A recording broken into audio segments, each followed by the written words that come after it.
Good evening, good afternoon, everybody. It is a joy. I absolutely adore to work and blend with the spirit world always, but especially to be able to share that, to be able to share with people who are open and willing and receptive to receiving not only the evidence that the other world can bring, but to allow the presence of their love to feel and touch us as well. And so this is in the ultimate sense community, which is a beautiful thing, especially at times when we're not really able to be a part of community in the physical sense. But wonderful that Stephen offered the Desiderata. It's a beautiful, beautiful piece of work that actually, talking about synchronicity, Sharon, I actually was going to read that before I did my inspirational talk this afternoon. So thank you, Stephen, for getting the thought that we were clearly on the same wavelength. And the part of that really resonates with me, especially at the moment, is the part that says that whether or not it is clear to you, no doubt the universe is unfolding as it should. And that's really difficult to believe in the times that we're currently living in, that amidst all this chaos and disorder, that there is a purpose and that everything is happening as it should. And it's very difficult because we're taught that the universe there is order, that the universe there is divine, that there is purpose beyond all things. And yet when we look at our world and we look at what's going on within our worlds individually and collectively, it's anything but order. It's anything but healing on the surface. But the point is, in every generation that has ever been where humanity has been present, the universe has always unfolded exactly as it should. That this is, although we're in different times and we have different technologies and different elements that are at play, from the beginning of humanity, humanity has always been the creator of the universe.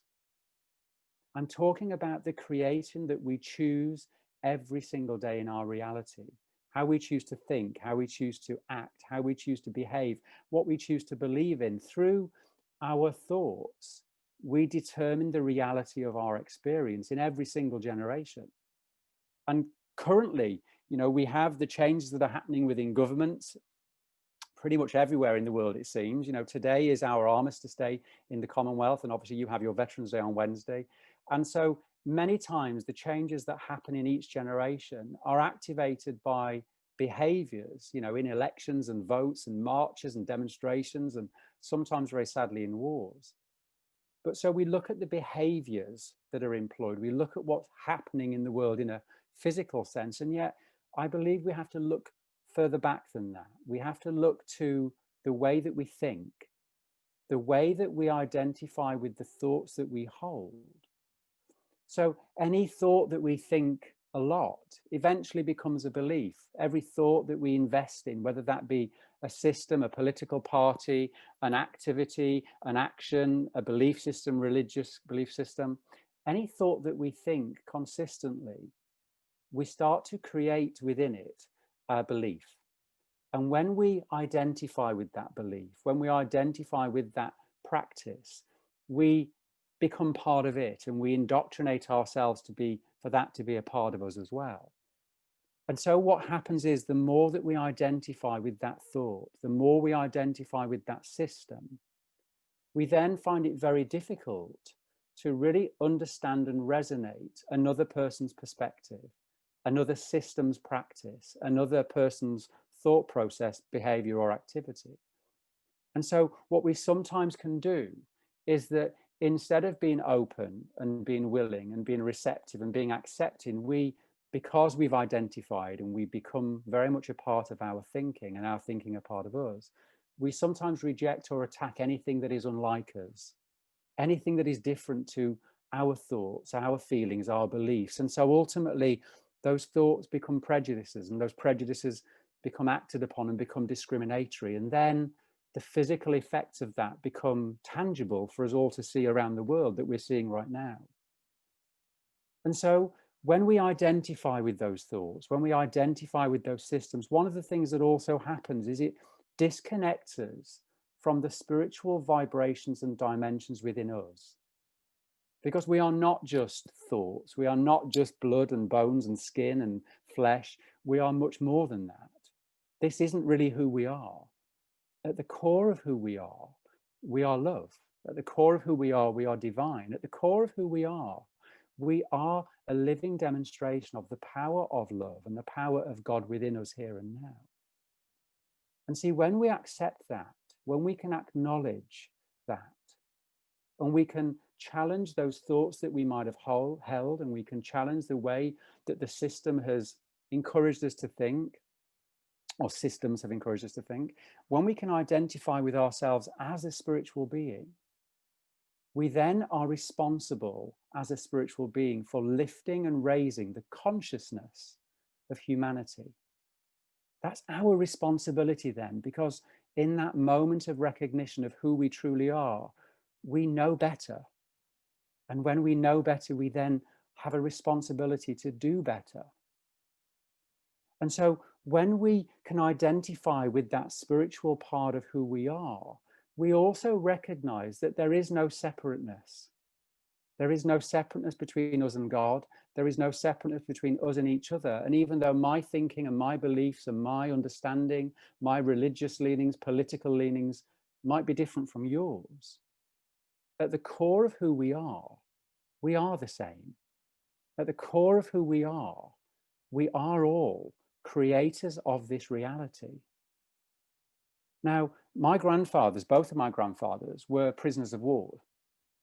And the very interesting thing about my grandfathers is that I've heard from my stories of my parents and other members of the family that they went to war and came back very, very different people, as I can imagine they would have done. Anybody that goes through the trauma that is unimaginable to me would have to change. And the wonderful thing from my experience of my grandfathers is that they never raised their voices. I never heard my grandfather shout, ever. And I believe that's because that for that period of their life, they knew what being shouted at felt like. They knew the power of the abuse that they suffered, and they felt that. And because of that experience, they chose to not be that in the world as a result of it.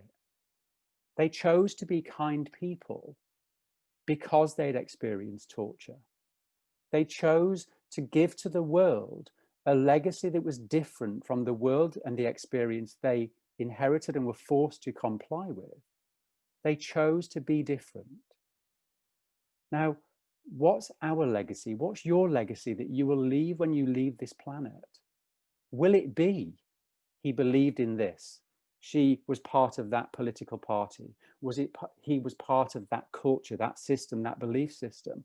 Or will people remember you for your legacy of kindness? That you were a demonstration of those loving spiritual principles and practices that are inherent with who you are? Isn't that surely a responsibility that we all have? However many people we have in this room right now, however many people are here, it is your responsibility, because you're in receipt of the acknowledgement that you are more than just your thoughts. You are more than just the systems you've subscribed to. You are more than that. And as a result of that, you are responsible for leaving a legacy that the world that you depart is in a better shape than the one that you came into.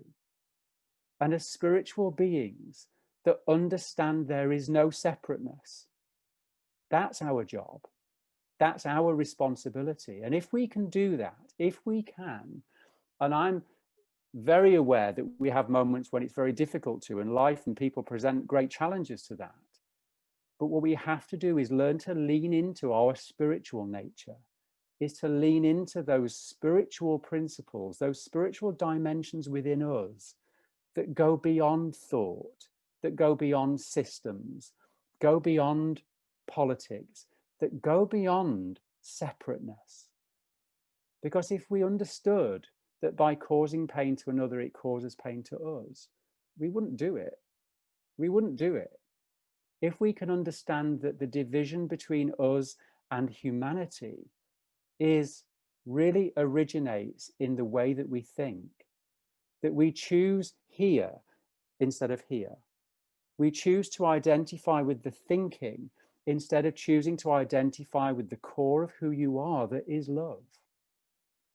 And if we can do that, certainly if we can do that in what are incredibly challenging times for us all at the minute, if we can choose love instead of thought, instead of prejudice, instead of separateness, if we can choose that and lean into the power of that that is inherent within us and choose love instead of separateness, then we may be really able to leave the world in a better place than it was when we arrived in it.